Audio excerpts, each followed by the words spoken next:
किसी को भी याद नहीं मंत्र?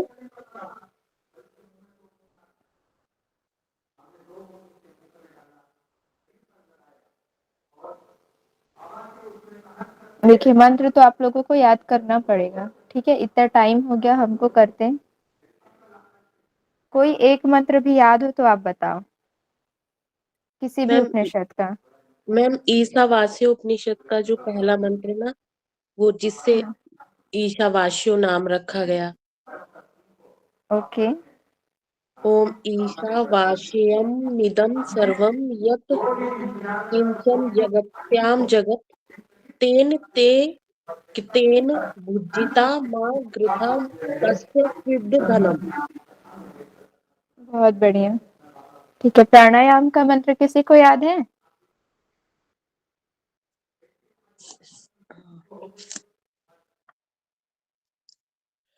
आगे पाठ और पीछे सपाट नहीं करना है हमको, ठीक है ना?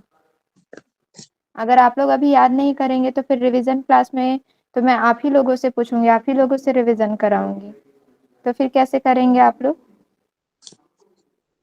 इसलिए अभी से थोड़ा थोड़ा याद करते चले जाइए। मैम प्राणायाम का बता दीजिए, कौन सा ध्यान नहीं आ रहा। देख कर आइएगा, पीडीएफ भी पहले से मैंने अवेलेबल कराया हुआ है, इसीलिए ताकि आप लोग क्लास करने से पहले उसको पढ़ कर आए, तो आपको पढ़ने के टाइम पर और अच्छे से समझ में आए।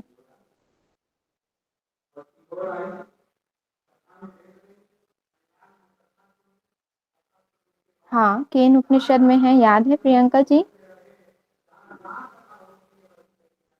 Yes ma'am. जी सुनाइए। मैम श्लोक याद नहीं है मैम, ध्यान आ रहा है मैम, मतलब देखेंगे तो पता वही चल जाएगा। याद नहीं है वही तो एग्जैक्टली। याद करना है ना। Yes ma'am. चलिए ठीक है, तो देखिए आप लोग एग्जाम में मेरी नाक थोड़ी सी बचा लीजिएगा। ठीक है, वरना उपनिषद कौन पढ़ाया? कृतिका मैम ने। आगे पाठ पीछे सपाट।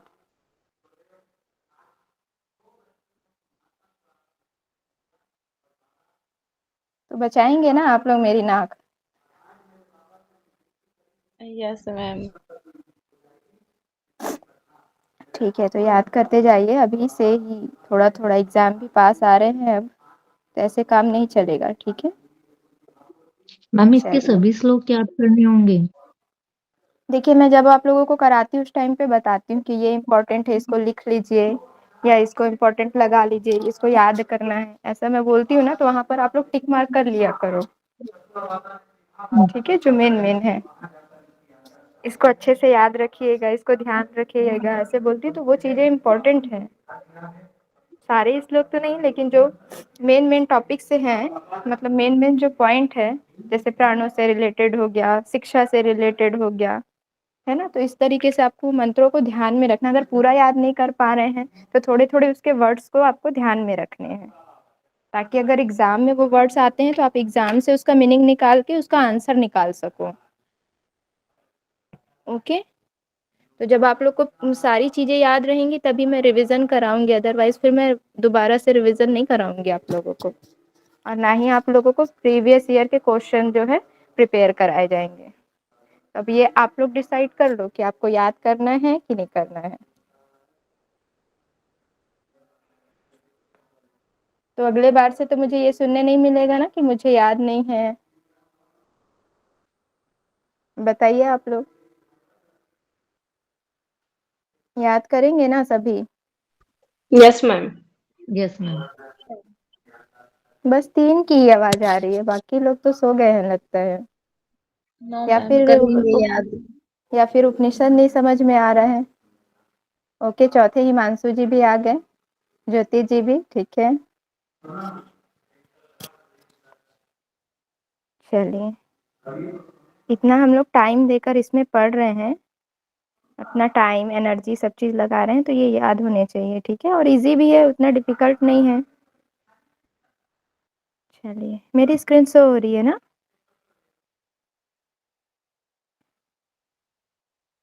ओके, पातंजलि योग दर्शन के सूत्र आप लोग को याद हुए कि नहीं? हाँ मैम। पूरे 195 याद हो गए? हाँ मैम, लगभग हो गया। मैम मेरे तो बस 2 ही पार्ट हैं। उसको भी बस याद रखिए पूरा, क्योंकि उसमें से अधिकतर क्वेश्चन जो है सूत्र से ही पूछे जाते हैं और सूत्रों को ही दे दिया जाता है सीक्वेंस में करने के लिए। तो जिनके याद होते जा रहे हैं ना, वो लोग क्या करेंगे, अपना शॉर्ट वीडियो बनाइए और ग्रुप में डालिए, ताकि आप लोगों से प्रेरित होकर जो और बच्चे हैं वो लोग भी याद करें। तो इससे आप वीडियो बनाएंगे तो इससे आपका भी कॉन्फिडेंस जो है बढ़ेगा, और जो है याद करने के लिए और मतलब आप लोग प्रेरित होंगे कि हम याद करें इसको, इस पर्सन ने याद कर लिया है तो मुझे भी याद करना है। ठीक है, इस तरीके से। चलिए आज हम करते हैं छांदोग्य उपनिषद। हमने कल उसका परिचय देखा था पहले की क्लास में।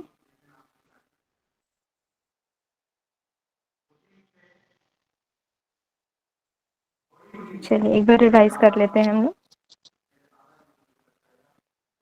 छांदोग्य उपनिषद सामवेद की तलवकार शाखा के अंतर्गत छांदोग्य ब्राह्मण से लिया गया है। ठीक है, छांदोग्य ब्राह्मण यानी कि ब्राह्मण में जो है 10 अध्याय हैं, और उनके जो अंतिम अध्याय हैं 8 अध्याय, वो छांदोग्य उपनिषद के अंतर्गत आते हैं। 8 अध्याय जो है वो प्रपाठक में विभाजित हैं। ठीक है, जो अध्याय हैं यहाँ पर उनको क्या कहा गया है, प्रपाठक के रूप में विभाजित है। यह दूसरा सबसे बड़ा उपनिषद है। इस उपनिषद का जो आधार है छंद है। छंद अर्थात आच्छादित करने वाला, आवरण, एक प्रकार से ढका हुआ। ढका हुआ कैसे, जो ज्ञान जो अज्ञान से ढका हुआ है, तो उस अज्ञान रूपी जब हम पर्दे को हटाते हैं तो हम ज्ञान अर्थात ओमकार को प्राप्त करते हैं, या ओमकार का ज्ञान हमको प्राप्त होता है। तो ये उपनिषद जो है ओमकार यानी कि उद्गीत मंत्र पर जो है आधारित है। ठीक है, तो ओम इसका जो है सर्वोत्तम रस माना गया है, विषय वस्तु। यहाँ पर दो चीजें हम देखेंगे, एक तो उद्गीत की संपूर्ण व्याख्या देखेंगे, अर्थात ओमकार मंत्र की जो संपूर्ण व्याख्या यहाँ पर देखेंगे, और सांडिल्य विद्या के बारे में हम यहाँ पर चर्चा करेंगे। ठीक है, आगे देखते हैं हम। हमारा आता है प्रथम खंड, पहला अध्याय। यहाँ पर ओमकार की व्याख्या की गई है। उद्गीत द्वारा ओमकार का उच्चारण या उद्गीत साधना की यहाँ पर व्याख्या बताई गई है।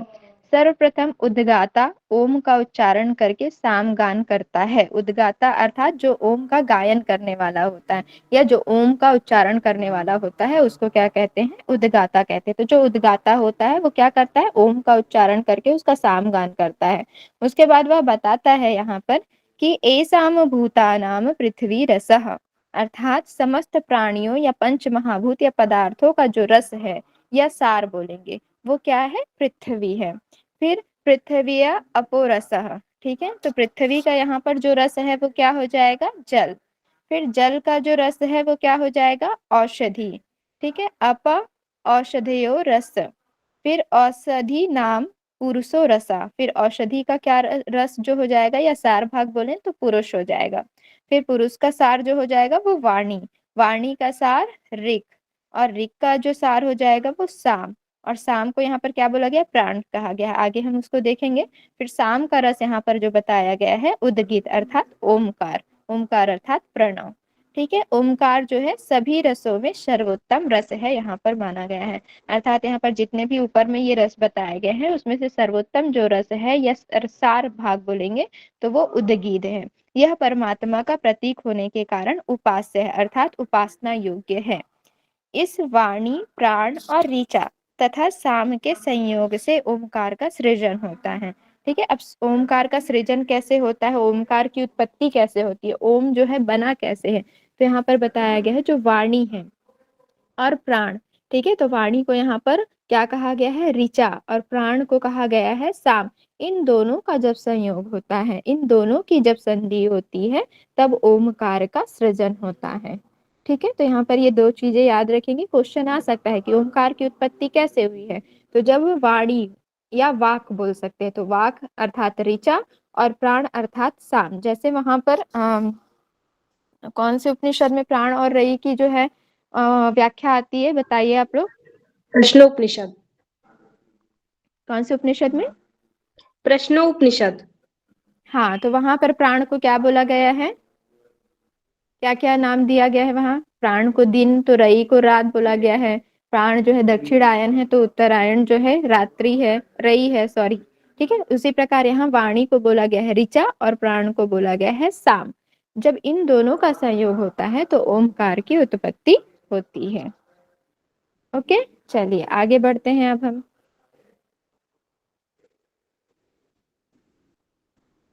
वाक को ही ऋक और प्राण को साम कहा गया, यहाँ पे बताया गया है।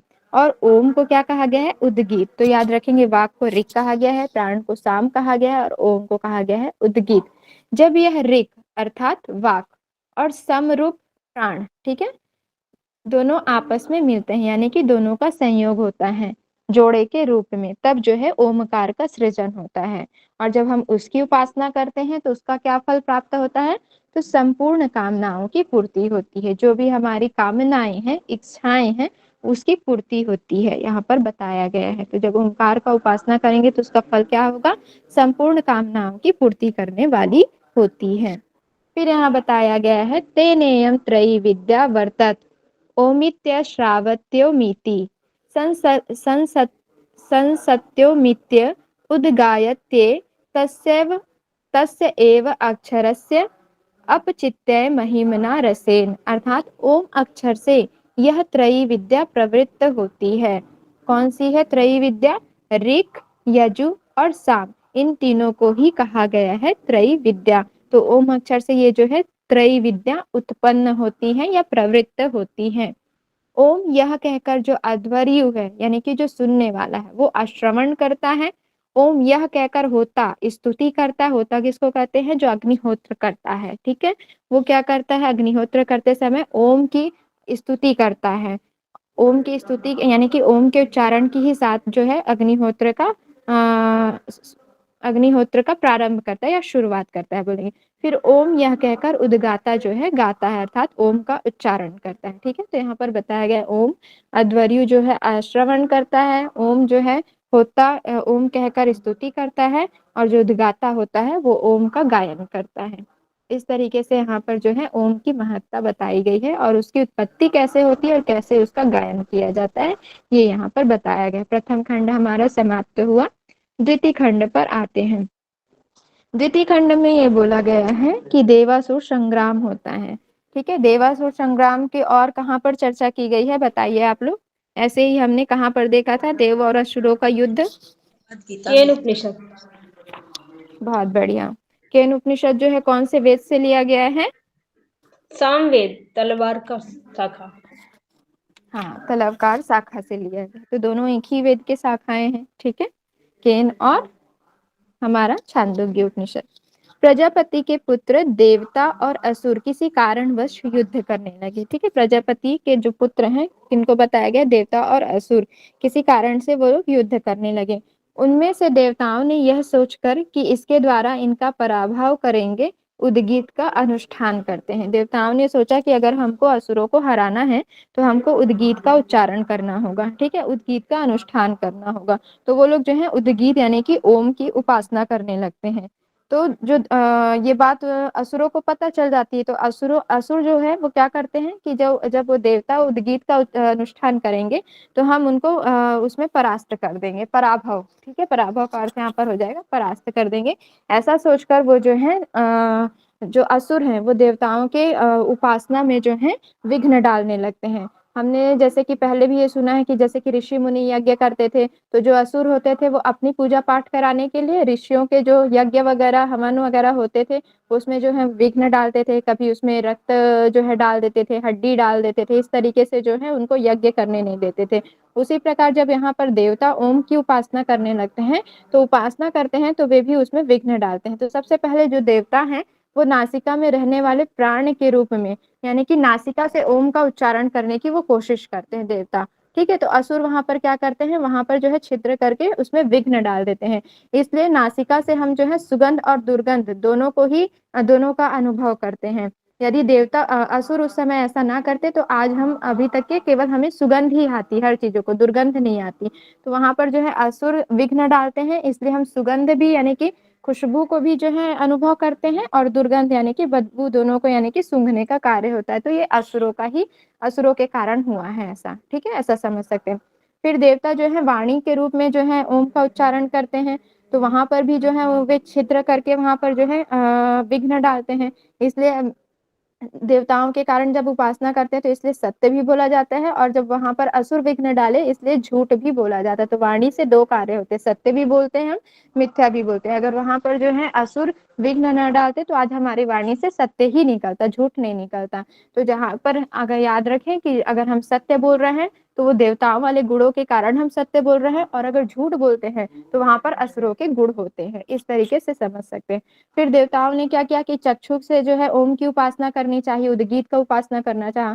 फिर उसके बाद वहां पर भी उन्होंने विघ्न डाला। ठीक है, तो जो देखने योग्य वस्तुएं होती है हम उसको भी देखते हैं, और न देखने योग्य वस्तुएं होती हैं उनको भी हम देखते हैं। तो ये जो दोनों होता है देवताओं के कारण, देवता और असुर के कारण ही होता है। ठीक है, फिर श्रोत्र के रूप में उन्होंने उपासना करनी चाहिए, तो वहां पर भी जो है उन्होंने छिद्र करके विघ्न डाला। तो देवता के गुण के कारण हम अच्छी बातें भी सुनते हैं, सत्संगति करते हैं, गुरुजनों के बातों को सुनते हैं, फॉलो करते हैं। और ना सुनने योग्य यानी कि अगर जो व्यक्ति नहीं सुनता या गलत चीजों को सुनता है, तो यहाँ पर दोनों प्रकार से कान से दोनों प्रकार के कार्य किए जाते हैं। सुनने योग्य भी बातें श्रवण की जाती है और ना सुनने योग्य बातें भी श्रवण की जाती हैं। तो ये दोनों जो है असुर और देवता के कारण होते हैं। फिर मन के रूप यानी कि मन से भी उन्होंने फिर देवताओं ने प्रयास किया कि अब नासिका से जो है नासिका में भी विघ्न डाल दिया, वाणी से जब उच्चारण करना चाहा तो वाणी में भी विघ्न डाल दिया, चक्षु के माध्यम से जब हम उपासना करना चाहे ओम का तो वहां पर भी वो आ गए विघ्न डालने के लिए। ठीक है, श्रोत्र के माध्यम से भी जब करना चाहे तो वहां पर भी वो विघ्न आ गया। तो फिर उन्होंने क्या किया कि अब मन के रूप से जो है वहां पर हम करके देखते हैं उपासना। तो संबंध के रूप में संकल्प करने योग्य और संकल्प न करने योग्य दोनों ही का संकल्प यहाँ पर करता है बोला जा रहा है। यानी कि जो वस्तु है जिसको हम करना चाहते हैं, जिसको प्राप्त करना चाहते हैं, तो जब हम अच्छे संकल्प करते हैं तो वो संकल्प करने योग्य हो गया। और जब वहीं पर हम जो है बुरे विचार लाते हैं या द्वेष की भावना लाते हैं या बुरे चीजों को करने के लिए संकल्प लेते हैं, तो जो संकल्प करने योग्य बातें और न संकल्प करने योग्य बातें हम दोनों का ही वहां पर संकल्प करते हैं। ठीक है, इस तरीके से यहाँ पर बताया गया है। फिर उन्होंने मन में भी विघ्न डाल दिया असुरों ने। अब क्या हुआ, तो अब देवता बोले कि हम प्रसिद्ध जो हमारे मुख्य प्राण होते हैं, ठीक है, मुख्य प्राण यानी कि मुख के द्वारा हम उद्गीत की उपासना करेंगे। तो वहां पर जो देवता है मुख के द्वारा मुख्य प्राण से उद्गीत की उपासना करते हैं। तो वहां पर जो है असुर वहां पर भी विघ्न डालने आते हैं, लेकिन वो वहां पर विघ्न नहीं डाल पाते क्योंकि जो है ओम जो है वो हमारे हृदय में निवास करता है। ठीक है, तो वहां पर जो है मतलब ब्रह्म का तेज इतना होता है कि उनके प्रकाश से ही यानी कि ओम का तेज इतना होता है कि उस प्रकाश से जो है असुरों का नाश हो जाता है। ठीक है, तो उसके समीप पहुंचकर, किसके समीप पहुंचकर, ओम के यानी कि उद्गीत के समीप पहुंचकर असुरगण इस प्रकार विध्वंस हो गए जिस प्रकार दुर्भय पाषाण से टकराकर मिट्टी का ढेला नष्ट हो जाता है। यानी कि ओम में इतनी शक्ति, इतना तेज था कि जब वे वहां पर पहुंचे तो जो है असुरों का नाश हो गया। तो यहाँ पर जो है तुलना की गई है कि जिस प्रकार पाषाण से टकराकर यानी कि जो पत्थर होता है उससे मिट्टी का जो ढेला होता है वो टकराकर नष्ट हो जाता है, उसी प्रकार उस ओम से टकराकर क्या हुए, ओम के तेज से टकराकर असुर जो है विध्वंस हो गए, अर्थात वे पराजित हो गए, नष्ट हो गए, समाप्त हो गए। ठीक है, तो इस प्रकार यहाँ पर जो है ओम की उपासना के बारे में बताया गया कि किस तरह से जो देवासुर संग्राम होता है और असुर को पराजित करने के लिए जो देवता होते हैं वो ओम की उपासना करना चाहते हैं, ओम का अनुष्ठान करना चाहते हैं, लेकिन वो जो असुर हैं वो उनकी उपासना में, उनके अनुष्ठान में विघ्न डालने का प्रयास करते हैं। नासिका के माध्यम से, वाणी के माध्यम से, चक्षु के माध्यम से, श्रोत्र व मन के माध्यम से वो जो है वहां पर विघ्न डालते हैं। लेकिन जब देवताओं ने मुख्य प्राण के माध्यम से मुख द्वारा जब उद्गीत की उपासना की तो वो वहां पर विघ्न नहीं डाल पाए। क्यों? क्योंकि उद्गीत का तेज इतना था कि वो वहां पर पहुंचते ही समाप्त हो गए, नष्ट हो गए। इस प्रकार जो है असुर जो है पराजित होते हैं और देवताओं की जीत होती है। तो यहाँ पर जो है ओम की महत्ता का वर्णन किया गया है। ठीक है, तो ये किस में किया गया है? द्वितीय खंड में किया गया है। समझ आया? ये क्लियर है? Yes ma'am. चलिए आगे बढ़ते हैं। अब यहाँ पर जो हमारे मुख्य प्राण हैं उनके और कौन कौन से नाम हैं ये बताए गए हैं। ठीक है, मुख्य प्राण की हम उपासना कहाँ से मुख्य प्राण के माध्यम से जो है किसकी उपासना करते हैं? ओम की उपासना करते हैं। और कहाँ से करते हैं? मुख द्वारा करते हैं, जिससे जो है असुर पराजित हो जाते हैं, नष्ट हो जाते हैं। ठीक है, तो अब उसी ओम का यानी कि उस मुख्य प्राण के और क्या क्या नाम है वो यहाँ पर बताए जा रहे हैं। तो सबसे पहले हम यहाँ पर देखते हैं अंगिरस। मुख्य प्राण को क्या कहा गया है? अंगिरस। अंगिरस अर्थात अंगिरा ऋषि द्वारा जो है संपूर्ण अंगों का रस, यहाँ पर ये बोला जा रहा है कि जो अंगिरा ऋषि है, अंगिरा ऋषि के जो संपूर्ण अंग है उसको क्या बोला गया है? अंगिरस कहा गया है। ठीक है, तो मुख्य प्राण के अन्य नाम जो है अंगिरस है। दूसरा है बृहस्पति। बृहस्पति क्यों? क्योंकि वाक ही बृहति है और यह उसका पति है। अब यहाँ पर इसको इस तरीके से समझ सकते हैं कि सबसे पहले यहाँ पर बताया गया, कौन सा बताया गया कि जो अंगिरस है, अंगिरस क्यों कहा गया मुख्य प्राण के रूप में? ओमकार की ही उपासना, क्योंकि अंगिरा ऋषि ने जो है मुख्य प्राण के रूप में ओमकार की उपासना की थी, इसलिए उनके सभी अंगों का रस का जो आधार है वो क्या है? ओमकार है। तो मुख्य प्राण को क्या और किस नाम से जाना गया? अंगिरस के नाम से जाना गया। फिर आता है बृहस्पति। बृहस्पति में ये बताया गया कि जो बृहस्पति देव हैं, ठीक है, तो उन्होंने भी मुख्य रूप से उद्गीत की उपासना की। किसने? बृहस्पति देव ने। फिर प्राण को यहाँ पर क्या कहा गया है? बृहस्पति कहा गया है। प्राण को बृहस्पति इसलिए कहा गया क्योंकि उन्होंने जो है ओम की उपासना की। ठीक है, तो वाक को यहाँ पर क्या कहा गया है? बृहति कहा गया है। वाक के माध्यम यानी कि वाणी के माध्यम से उन्होंने ओम की उपासना की। और पति, पति अर्थात यहाँ पर जो बोला गया है प्राण को बोला गया है। ठीक है, तो ये याद रखेंगे, वाक को कहा गया है बृहति और यहाँ पर जो प्राण है उसको कहा गया है पति। ठीक है, तो इस प्रकार से जो उद्गीत हुआ उसको क्या कहा गया है? मुख्य प्राण को बृहस्पति कहा गया है। फिर आता है आयास्य।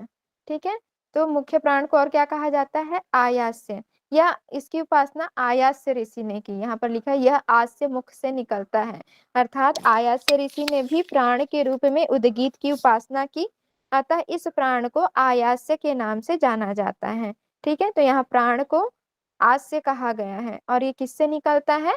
मुख से निकलता है, इसलिए इसलिए इस प्राण को क्या कहा गया है? आयास्य। ठीक है, तो मुख्य प्राण के 3 नाम हमने देखे, अंगिरस, बृहस्पति और आयास्य। अब चौथा है बक। बक जो है दल्भ ऋषि के पुत्र थे। ठीक है, दल्भ के पुत्र कहे जाते हैं बक। इन्होंने नैमी सारण्य में यज्ञ करने वालों का उद्गाता हुआ और उसने उनकी कामना पूर्ति के लिए उद्गान किया। अर्थात यहाँ पर बताया गया है कि जो बक ऋषि थे उन्होंने भी उद्गीत की उपासना की, प्राण के रूप में उद्गीत की उपासना की और उन्होंने ऋषियों की कामनाओं की पूर्ति के लिए ओम का उद्गान किया था। ठीक है, कहाँ किया था? तो नैमी सारण्य में। नैमी सारण्य में यज्ञ करने वालों का जो उद्गाता हुआ, उद्गाता कौन हुए? बक ऋषि हुए। उन्होंने प्राण के रूप में जो है ओम की उपासना की, और उपासना क्यों की? तो जो ऋषि गण थे उनकी कामना की पूर्ति हेतु उन्होंने ओम का उद्गान किया। ठीक है, इसलिए मुख्य प्राण के जो यहाँ पर बताया गया है बक के नाम से भी जाना जाता है। तो अंगिरस, बृहस्पति, आयास्य और बक, ये जो है मुख्य प्राण के अन्य नाम यहाँ पर कहे गए हैं। ठीक है, तो इसको आप लोग याद रखेंगे। यहाँ पर बताया गया है मुख्य प्राण के रूप में उद्गीत की उपासना की गई है। ये वाला क्लियर है? आगे बढ़े कि और बताऊं इसको एक बार? मेरी आवाज आ रही है सभी को? Yes ma'am, clear. चलिए ठीक है, तो यहाँ पर जो है मुख्य प्राण के रूप में उद्गीत की उपासना कैसे करनी है बताया गया। सबसे पहले अंगिरा ऋषि ने मुख्य प्राण के रूप में जो है ओम की उपासना की, इसलिए इसका नाम अंगिरस हुआ। फिर बृहस्पति ऋषि ने ओम की उपासना की मुख्य प्राण के रूप में, तो वाक को यहाँ पर बृहति कहा गया और जो प्राण है उसको क्या कहा गया? पति। और इन दोनों के संयोजक क्या हुए? उद्गीत हुए। ठीक है, तो इसलिए मुख्य प्राण यानी कि ओम को बृहस्पति के नाम से भी जाना जाता है। फिर आयास्य ऋषि ने मुख्य प्राण के रूप में ओम की उपासना की, इसलिए इसका नाम आयास्य रखा गया। और फिर बक ऋषि ने किया, तो बक ऋषि के नाम मतलब उनके नाम पर भी मुख्य प्राण का जो नाम पड़ा वो है बक पड़ा। ठीक है, तो इस प्रकार से यहाँ पर बताया गया है।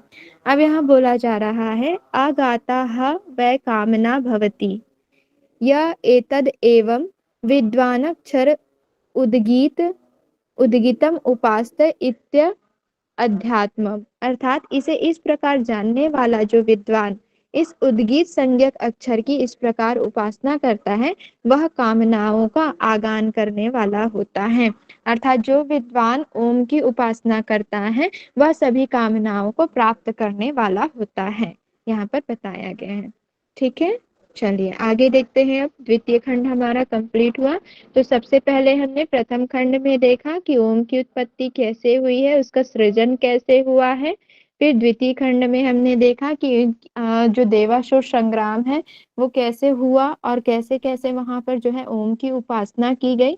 ठीक है, फिर वहां पर ओम को यानी कि उद्गीत की उपासना करने वाले को और किस किस नाम से वहां पर जाना जाता है, यानी कि मुख्य प्राण को और किस किस नामों से जाना जाता है, ये हमने द्वितीय खंड में देखा।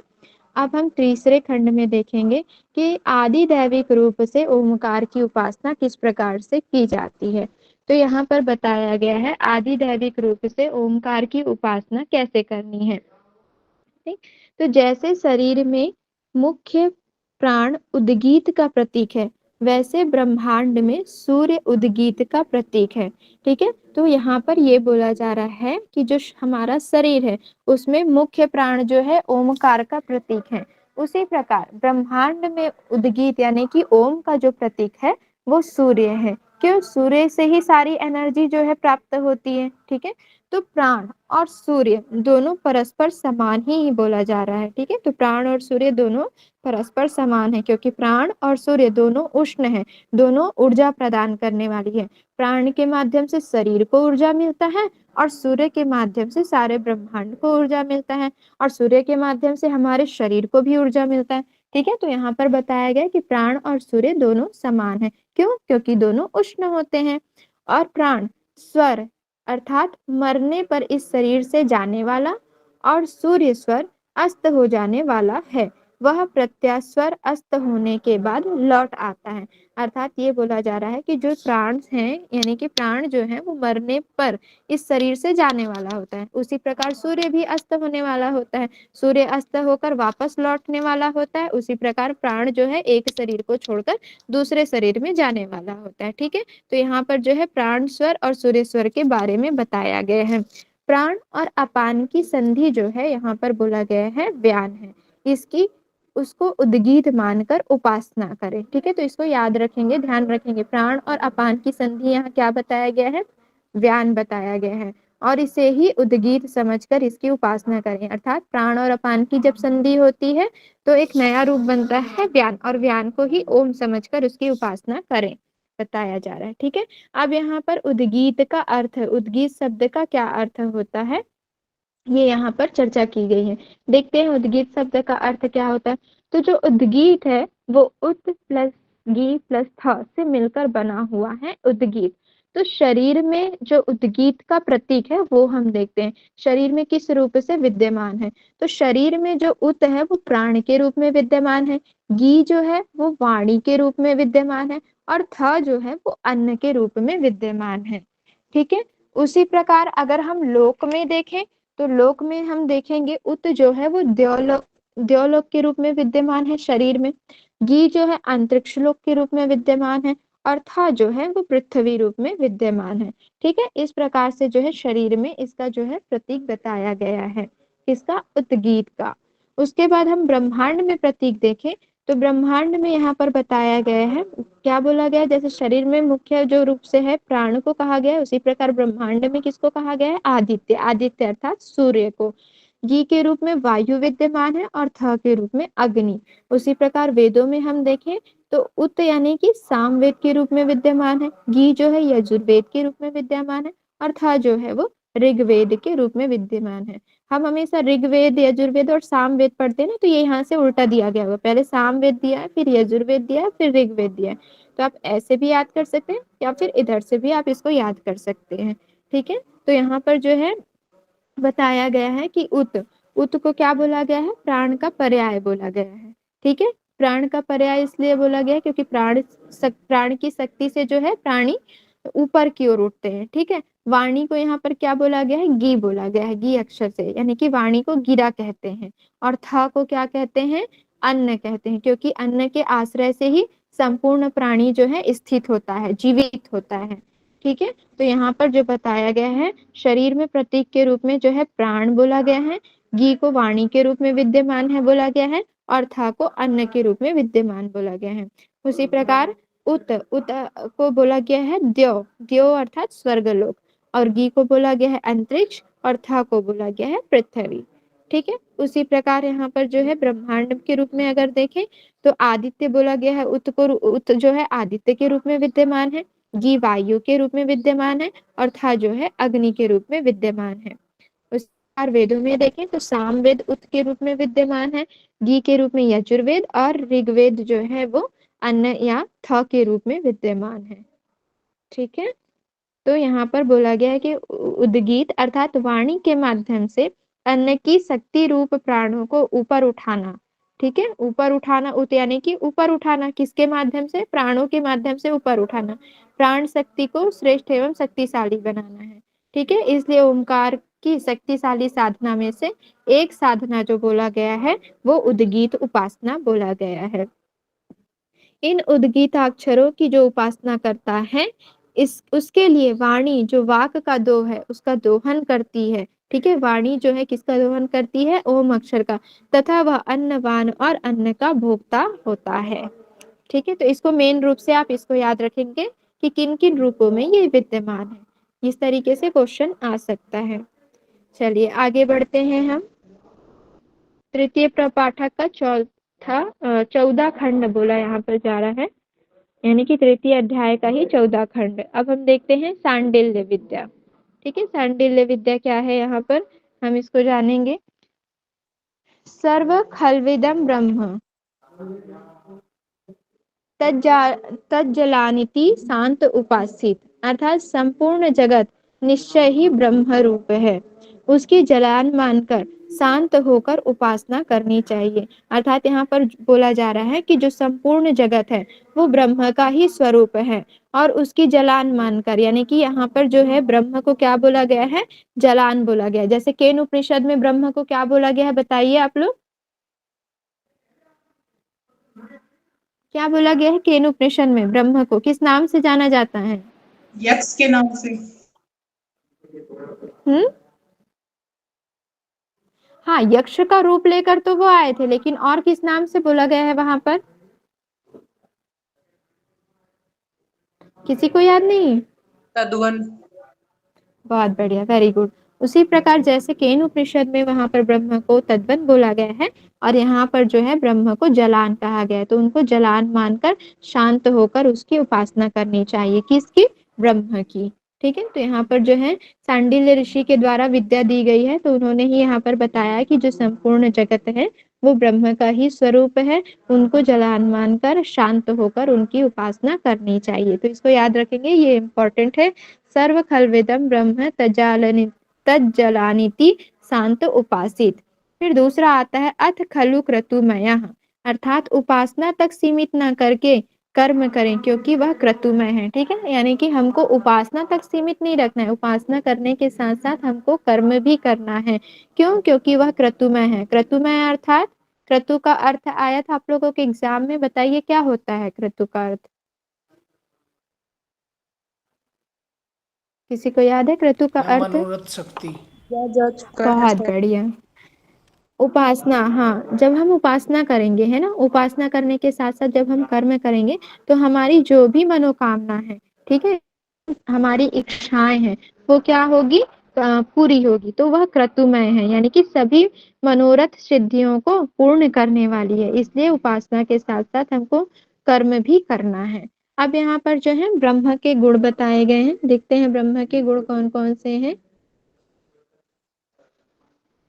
मनोमय प्राण शरीरो भारूपः सत्य संकल्प आकाश आत्मा सर्वकर्मा सर्वकाम सर्वगंधः सर्वरसः सर्वम इदम अभ्युतो वाक्य अनादरः। अर्थात वह ब्रह्म मनोमय, मनोमय प्राण शरीरो प्राण शरीर भारूपः प्रकाश स्वरूप सत्य संकल्प स्वरूप आकाश आत्मा आकाश शरीर रूप सर्वकर्मा सर्वकाम सर्वगंध सर्वरस इस संपूर्ण जगत को सब ओर से व्याप्त करने वाला है। वाक रहित है और समभ्रम शून्य है। ठीक है, वाक रहित भी है और शून्य भी है। ब्रह्म कैसा है, तो यहाँ पर ब्रह्म के गुण बताए जा रहे हैं कि मनोमय है, प्राण शरीर स्वरूप है, प्रकाश स्वरूप है, सत्य संकल्प स्वरूप है, सर्वकर्मा है, सर्व काम। इस तरीके से यहाँ पर जो है ब्रह्म के गुण बताए गए हैं। वह सूक्ष्म से भी सूक्ष्म और महत से भी महत है। लगभग सारे उपनिषद में जो हम ब्रह्म के एक्चुअल जो गुण देखे हैं तो ये सब में आया है कि वह सूक्ष्म से भी सूक्ष्म है और महत से भी महत है, यानी कि बड़ा से भी बड़ा है। और ब्रह्म हृदय गुहा में अवस्थित है। ठीक है, अर्थात हमारे हृदय रूपी गुहा में या हृदय रूपी आकाश में ब्रह्म का वास है। तो इसमें भी जो ब्रह्म का वास यहाँ पर बताया गया है, क्या बताया गया, हृदय रूपी गुहा बताया गया है। ठीक है, चलिए, तो इस तरीके से हमने यहाँ पर जो है, और ये कौन बता रहा है, सांडिल्य ऋषि की विद्या के द्वारा, है ना, सांडिल्य ऋषि के द्वारा हमको ये विद्या प्राप्त हो रही है। अब यहाँ पर जो है मनुष्य जीवन के आयु के स्वरूप का वर्णन किया गया है। यहाँ पर बोला जा रहा है पुरुषो वाव यज्ञ तस्य, अर्थात निश्चय पुरुष ही यज्ञ है। यहाँ पर क्या बोला गया कि पुरुष जो है वो यज्ञ है कहा गया है। यहाँ पर 3 रूप से बताया गया है, प्रातः सवन, माध्य दिन सवन, तृतीय सवन। जिस प्रकार से हमारे आश्रम कितने बताए गए हैं बताइए, और उनकी टोटल आयु कितनी बताई गई है? 4 कितने, मैम। कौन कौन से हमारे आश्रम हैं? ब्रह्मचर्य, गृहस्थ, वानप्रस्थ, संन्यास। ठीक है, और उनकी जो टोटल आयु है कितनी डिसाइड की गई है, कितनी मानी गई है? 100 100। वर्ष माने हैं। ठीक है, उसी प्रकार यहाँ पर भी जो मनुष्य जीवन का यहाँ पर स्वरूप बताया गया है, तो यहाँ पर इसको 3 भागों में डिवाइड किया गया है। तो पहला जो बोला गया है प्रातः सवन, प्रातः सवन अर्थात ये जो अवधि है 24 वर्ष की अवधि यहाँ पर बताई गई है। और इस 24 वर्ष की अवधि तक हमको जो है गायत्री छंद का जो है उपासना करनी चाहिए, या उसका उच्चारण करना चाहिए, या गान करना चाहिए बोला गया है। ठीक है, फिर यहाँ पर जो है माध्य दिनम सवन बोला गया है, इसको बोला गया है 44 वर्ष तक अवधि बताया गया। जैसे वो 25-25 वर्ष में डिवाइड है, वैसे ही यहाँ पर प्रातः सवन जो है 24 वर्ष में डिवाइड है, 24 वर्ष तक की अवधि ली गई है। फिर माध्य दिनम सवन ये जो है आगे बताया गया है 44 वर्ष के लिए। इसमें क्या करना चाहिए, त्रिष्टुप छंद का जो है गान करना चाहिए। ठीक है, रुद्रगण बोला गया और प्राण ही रुद्रगण है यहाँ पर बताया गया है। तो ये आप लोग मेन इन चीजों को याद रखेंगे। फिर तृतीय सवन बोला गया है, उसको 48 वर्ष निर्धारित किया गया है। उसमें क्या करना चाहिए, हमको जगती छंद का जो है उच्चारण करना चाहिए। इस प्रकार जो है टोटल यहाँ पर 116 वर्ष की आयु जो है की गई है या निर्धारित की गई है। ठीक है, एक जो इस प्रकार जानता है वह 116 वर्ष तक जीवित रहता है, अर्थात जो इनकी उपासना करता है, ठीक है, जो साधक होते हैं, जो इनकी उपासना करते हैं, इनके जो है नियमों को फॉलो करते हैं, वो 116 वर्ष तक जीवित रहते हैं। जैसे ईशावास्योपनिषद में कहा गया ना कि 100 वर्ष तक जीने की इच्छा करनी चाहिए, और वैसे हमारे कर्म होने चाहिए निष्काम भाव से। और वो भी कर्म कैसे, प्रकृति का कैसे उपभोग करना चाहिए, त्याग पूर्ण, है ना। जो भी हमारा है वो हमारा नहीं है यहाँ पर, वो सब ब्रह्म का ही है। इस तरीके से जब हम उनका उपभोग करेंगे तो हम जो है ब्रह्म को प्राप्त कर सकेंगे। उसी प्रकार यहाँ पर भी जो टोटल आयु निर्धारित की गई है 116 वर्ष निर्धारित की गई है। जो प्रातः सवन, माध्य दिनम सवन और तृतीय सवन, इन तीनों का जो पालन करता है वो 116 वर्ष तक जीवित रह सकता है। ठीक है, तो ये मुख्य रूप से इम्पोर्टेंट है, इसको भी आप लोग याद रखेंगे। फिर यहाँ पर जो है धर्म के 3 स्कंद बताए गए हैं। धर्म के 3 स्कंद कौन कौन से हैं? पहला तो है यज्ञ, अध्ययन और दान। इनको क्या कहा गया है? प्रथम स्कंद कहा गया है। ठीक है, दूसरा यहाँ पर बताया गया है तप, तप जो है दूसरा स्कंद है। और तीसरा बताया गया है तितिक्षा। ठीक है, तो यहाँ पर इन तीनों का पालन करते हुए हमको ओम का उच्चारण करना चाहिए बताया गया है। ठीक है, तो यहाँ पर याद रखेंगे धर्म के 3 स्कंध कौन कौन से हैं। तो पहला हमारा हो गया यज्ञ, अध्ययन और दान, दूसरा हो गया तप और तीसरा हो गया तितिक्षा। ये धर्म के 3 स्कंध माने गए हैं। मैम स्कंद होगा कि स्तंभ? स्कंद बोला गया है यहाँ पर, ठीक है।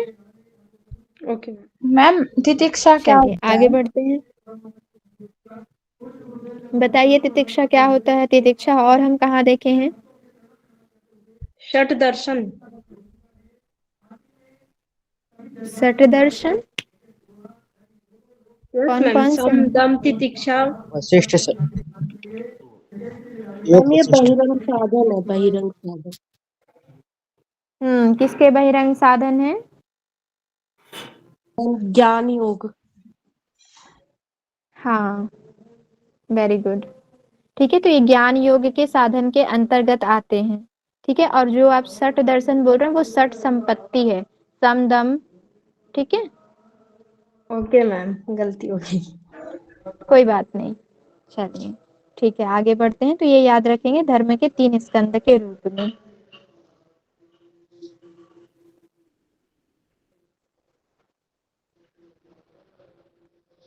चलिए अब यहाँ पर बोला जा रहा है सर्व तत् सत्यम स आत्मा तत्वमसि, अर्थात वह सब सत्य है, वह आत्मा है और वही तू है बोला जा रहा है। ठीक है, तो यहाँ पर जो है महावाक्य इस ग्रंथ का, किसका? छांदोग्य उपनिषद का महावाक्य जो है वो तत्वमसि, यहाँ पर हो जाएगा आत्म तत्वमसि। ठीक है, यहाँ पर और आप लोग इसको नोट डाउन कर लेंगे। वह आत्मा है और वह तू ही है, अर्थात इस संसार में जो सत्य है, ठीक है, वह आत्मा है। जो ब्रह्म का केंद्र है वह आत्मा है और वह तू ही है, अर्थात हम मनुष्यों को कहा जा रहा है कि इस ब्रह्म का स्वरूप जो है वह तू ही है। अब यहाँ पर बताया जा रहा है आहार शुद्ध सत्व शुद्धि, सत्व शुद्ध ध्रुवा स्मृति स्मृति लंबे सर्व ग्रंथि नाम विप्रमोक्षा। आहार शुद्धि होने पर अंतःकरण की शुद्धि होती है, अर्थात जब हमारा आहार शुद्ध होगा, जब हम सात्विक भोजन करेंगे, ठीक है, तो जो हमारा अंतःकरण है वो भी शुद्ध होगा। अंतःकरण की शुद्धि होने पर निश्चल स्मृति होती है। ठीक है, जब हमारा अंतःकरण शुद्ध होगा तो हमारी स्मृति भी जो क्या होगी? शुद्ध होगी, पवित्र होगी, स्मृति हमारी बढ़ेगी, है ना। तथा स्मृति की प्राप्ति होने पर संपूर्ण ग्रंथियों की निवृत्ति हो जाती है। यानी कि जब हमारी स्मृतियां शुद्ध होती हैं, जब हमें अच्छी हमारी बुद्धि होती है, तो सारी जो ग्रंथियां हैं, है ना, जो चक्र हैं, उनका भेदन स्टार्ट हो जाता है, वो सारे जो हैं खुल जाते हैं, यहाँ पर बताए गए हैं। तो आहार की यहाँ पर विशेषता बताई जा रही है कि हमको अपने आहार को शुद्ध रखना है। जब आहार की शुद्धि होगी तो अंतःकरण शुद्ध होगा, अंतःकरण शुद्ध होगा तो हमारी जो बुद्धि है, जो स्मृति है, वह भी शुद्ध होगी। जब स्मृति शुद्ध होगी तो संपूर्ण ग्रंथियों की क्या हो जाएगी? निवृत्ति हो जाएगी, विप्रमोक्ष, और वो मोक्ष के मार्ग पर आगे बढ़ेंगे। ठीक है, तो इस प्रकार से यहाँ पर जो है आत्मा और ब्रह्म के बारे में बताया गया है, उसके बाद आहार के बारे में यहाँ पर चर्चा की गई है। अब हम यहाँ पर देखते हैं सत्यकाम और जबाला का, सत्यकाम जबाला का एक जो है स्टोरी आता है। यहाँ पर जो सत्यकाम जो जबाला यानी कि जबाला सत्यकाम है, वो ब्रह्म विद्या के बारे में जानना चाहते थे। ठीक है, तो ब्रह्म विद्या के बारे में जानने के लिए वो कहाँ जाते हैं? ऋषि के पास जाते हैं। ऋषि कौन होते हैं? हरिद्रुम गौतम के पास। ठीक है, गौतम ऋषि के पास जो है जबाला सत्यकाम जाते हैं और जाकर बोलते हैं कि भगवान, मैं आपके पास ब्रह्मचारी बनकर गुरुकुल में रहना चाहता हूँ। तो फिर गौतम ऋषि पूछते हैं कि तुम्हारा गोत्र क्या है? तब सत्यकाम जबाला जो है वो बोलते हैं कि मेरी माता ने मुझे बताया कि तुम्हारे पिता का गोत्र मैं नहीं जान पाई। ठीक है, जब वो गौतम ऋषि के पास जाते हैं, उनसे प्रार्थना करते हैं कि मैं ब्रह्मचारी बनकर आपके आश्रम में, आपके गुरुकुल में रहना चाहता हूँ, तो गौतम ऋषि उनसे उनका गोत्र जानना चाहते थे। तो गोत्र क्या है करके पूछते हैं। तो फिर सत्यकाम जबाला बोलते हैं कि मेरी माता ने मुझे गोत्र नहीं बताया, उन्होंने कहा कि मैं तुम्हारे पिता का गोत्र नहीं जान पाई। तो फिर इस प्रकार से जो वहां पर बोलते हैं कि मैं अपने माता के नाम से ही जाना जाता हूँ। ठीक है, तो माता उनकी कौन थी? जबाला थी, तो वो सत्यकाम जबाला के नाम से जाने जाते हैं। तो सत्य वचन बोलने के कारण जो है गौतम ऋषि उनसे प्रसन्न हो जाते हैं और प्रसन्न होकर सत्यकाम का जो है उपनयन संस्कार करते हैं। और उपनयन संस्कार करने के पश्चात उनको 400 एवं क्या बोलते हैं, दुर्बल गाय देते हैं। ठीक है, 400 कृष और दुर्बल गाय। कृष का अर्थ क्या होता है बताइए? पतला।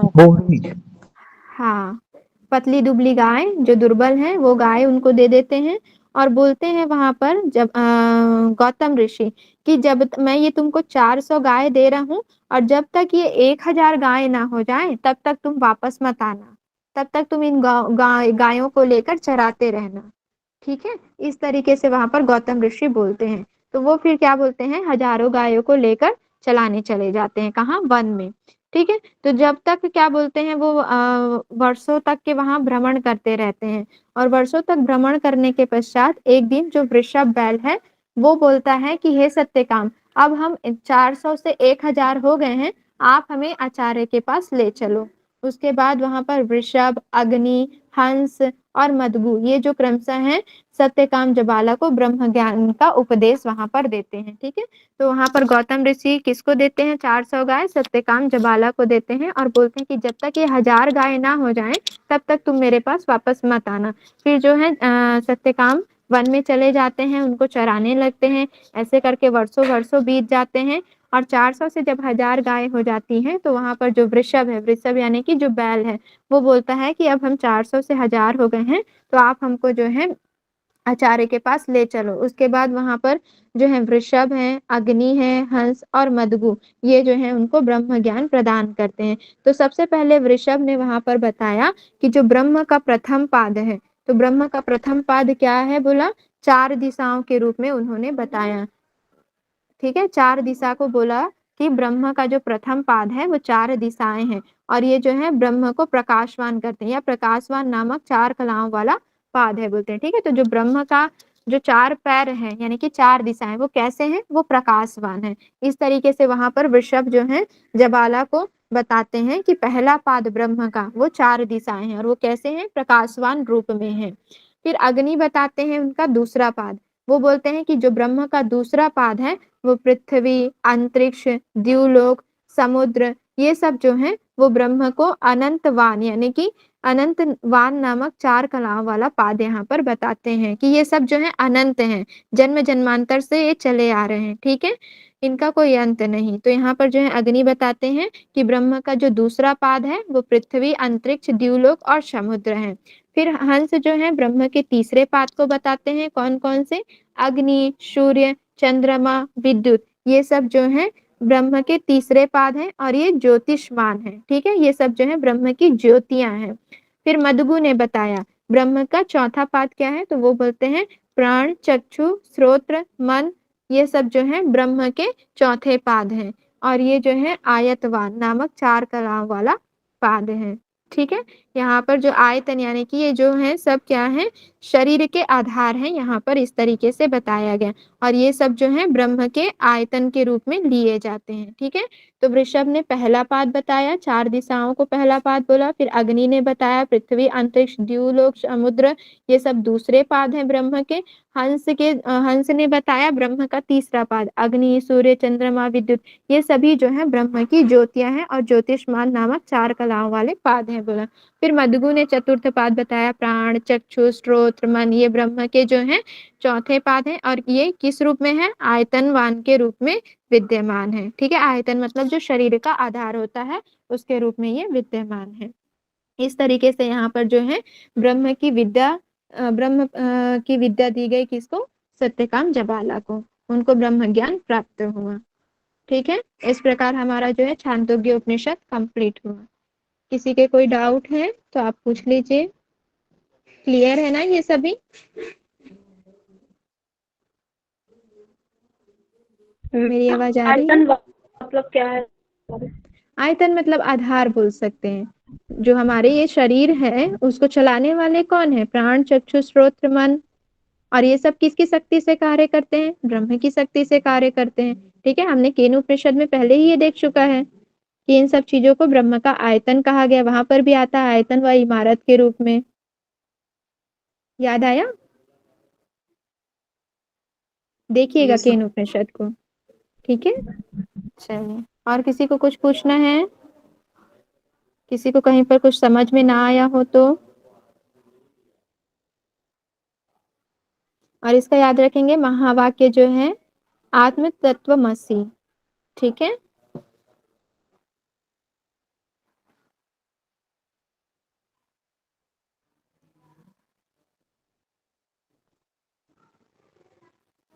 चलिए, सभी को क्लियर है ना? Yes ma'am. ओके, कहीं पर कुछ समझ ना आए तो आप पूछ लीजिएगा। ठीक है, इसको एक बार और पढ़िएगा, और अगर कोई डाउट होगा तो आप लोग कल पूछ लीजिएगा। और याद करते रहिए। ठीक है, आप लोगों के टेस्ट होंगे कंप्लीट होने के बाद, और मैं रिवीजन तभी करवाऊंगी जब आप लोग अच्छे से याद करेंगे। ओके, नहीं तो फिर मैं क्यों मेहनत करूंगी जब आप लोग याद नहीं करेंगे तो? बताइए, तो आप लोग याद करेंगे ना? मैम चलिए, याद ठीक तो है। करते हैं, उस समय याद हो जाता है, पर कई बार ना कंफ्यूजन हो जाता है। कंफ्यूजन तभी दूर होगा जब आप लोग उसको बार बार रिवाइज करेंगे। और आप लोग ऐसा कीजिए कि क्या बोलते हैं, एक उपनिषद याद होता है ना, तो आप लोग उसके जो मेन मेन पॉइंट है उसको याद कर करके लिखना शुरू करिए। तो जब आप लिखेंगे ना तो वो आपको और अच्छे से याद होगा। क्या है, कभी कभी ऐसा होता है कि याद तो करते हैं, लेकिन बाद में जब सब पढ़ लिए रहते हैं ना तो फिर कंफ्यूजन होता है कि ये कौन से उपनिषद में था, ये वाला कौन से उसमें आया। हाँ, यस यस मैम। ऐसा होता है ना, तो उसको क्या बोलते हैं, जब आप उसको लिखेंगे ना तो वो आपको क्या बोलते हैं, याद हो जाएगा। जैसे कि ईशावास्योपनिषद में किस किस की चर्चा की गई है, सबसे पहले आता है हमारा, वहां पर बताया गया है कि किस नाम से पढ़ा। कर्मनिष्ठ। हाँ, फिर असुर्या किसे कहा गया है, कौन से मंत्र से स्टार्ट होता है, वो मैं आप लोगों को जो शॉर्ट में भेजी थी ना, उसी हाँ तरीके से आप बना बना के लिखिए। और बार बार अगर आप जब खाली समय रहते हैं या सोने से पहले जो भी आप लोग पढ़े हैं उसको एक बार रिवाइज कर लीजिए, और उसके बाद फिर आराम से 3 बार या 13 बार ओम का उच्चारण करके सो जाइए। तो सुबह जब उठेंगे ना तो आपके ऑटोमेटिक आपके माइंड में वही चीजें चलेंगी कि हाँ, मैंने रात में ये चीजें याद की थी करके।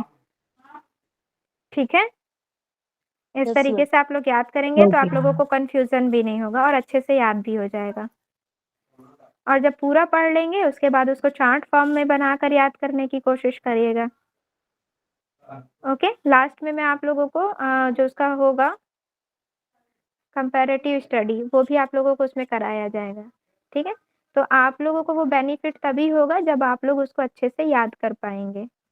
अभी आगे तो फिर और बहुत सारे सब्जेक्ट याद करने होंगे, इसलिए जब आप लोगों को छुट्टी मिलती है या आप लोग खाली समय में होते हैं तो उसको बार बार रिपीट करिए कि इसमें क्या था, इसमें क्या था, इस तरीके से ऐसे याद करिए। सिर्फ एक ही सब्जेक्ट की बात नहीं, पतंजलि योग दर्शन भी हो गया, जितने भी आपके सारे सब्जेक्ट हो चुके हैं, ताकि आपको एग्जाम में केवल पेजेस बस पलटाने की जरूरत पड़े। या एक हफ्ते में उपनिषद कंप्लीट करेंगे, एक हफ्ते में घेरण संहिता, एक हफ्ते में हठ प्रदीपिका, इस तरीके से आप उसको बनाकर मैनेज करेंगे फिर। ओके, आखिरी के जो लास्ट मंथ होंगे, अभी क्या चल रहा है, मार्च, अप्रैल और मई बचे हुए हैं, तो अप्रैल मैम का जून हाफ ले के लीजिए और लास्ट में मई। होता है एग्जाम या ना ना, फर्स्ट? धोखे में मत रहिएगा। हर बार ऐसे ही होता है कि लास्ट में जाएगा, क्योंकि हमारे जो सब्जेक्ट का कोड है वो 100 है, तो हम ऐसा सोचते हैं, लेकिन वो फर्स्ट वीक में ही ले लेते हैं। 2-3 बार से ऐसा ही हो रहा है, इसलिए आप जून को छोड़ दीजिए। अब हमारे पास केवल अप्रैल और मई, यही 2 मंथ बचे हुए हैं। और मैम ठीक, सब्जेक्ट कितने रह रहे हैं अभी? 20 यूनिट है? 20 है। और आप लोग का जिसमें कमांडिंग है ना उसको अच्छे से बना के रखिए, और जो चीजें नहीं आती हैं उसको ऐसा नहीं है कि नहीं देखना है, उसको क्वेश्चन के माध्यम से सॉल्व करिएगा। ठीक है, ओके मैम। चलिए, तो इस पर और डिस्कस थैंक यू करेंगे मैम। हम कि कैसे करना है हमको। ठीक है, तो अभी एक एक करके इसको याद करते जाइए। इस सैटरडे, आज ही सैटरडे हो गया, नेक्स्ट सैटरडे आप लोग का फिर टेस्ट होगा। ठीक है, चलिए फिर शांति पाठ करा दीजिए। संगीता जी आप ही शांति पाठ कराइए। Okay ma'am. और एक बात हाँ और कहना चाहती हूँ कि टेंशन जी में बिल्कुल भी मत पड़िएगा, तनाव लेकर बिल्कुल भी नहीं पढ़ना है कि इतने सारे सब्जेक्ट बचे हैं, कैसे होगा, ये नहीं।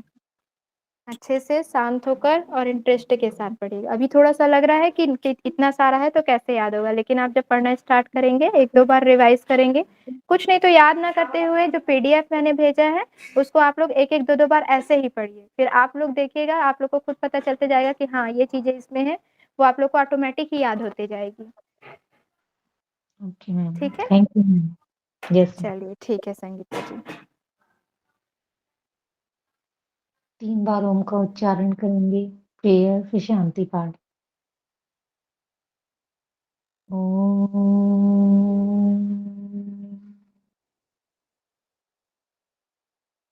ओम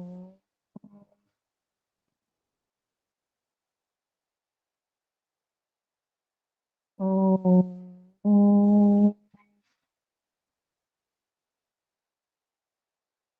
सर्वे भवन्तु सुखिनः, सर्वे सन्तु निरामया, सर्वे भद्राणि पश्यन्तु, मा कश्चित् दुःखभाग् भवेत्। ओम शांति शांति शांति। दोनों हाथों को नमस्कार मुद्रा में लेके आएंगे, हथेलियों को अच्छे से रब करेंगे, दोनों हथेलियों की उष्मा को अपनी दोनों आंखों पर लगाएंगे, धीरे से हाथ हटाएंगे। सभी को हरिओम। हरिओम, थैंक यू संगीता जी। चलिए, आप सभी की प्रेजेंट। शुभ संध्या हो। अच्छे से सभी पढ़ाई करिए, खुश रहिए, प्रसन्न रहिए, खूब अपना ध्यान रखिए, ठीक है? चलिए फिर हम कल मिलते हैं।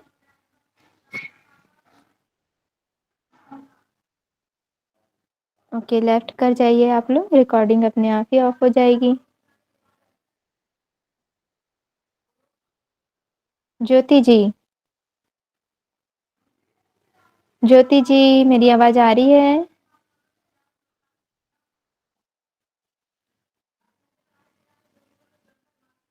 ज्योति जी, हरिओम ज्योति जी। जी मैम। जी मैम। ओके, सो गए थे क्या? ये मैम नींद आ गई फिर। चलिए ठीक है, लेफ्ट करिए आप, क्लास ओके ओवर मैम। हो चुकी है। Thank you ma'am.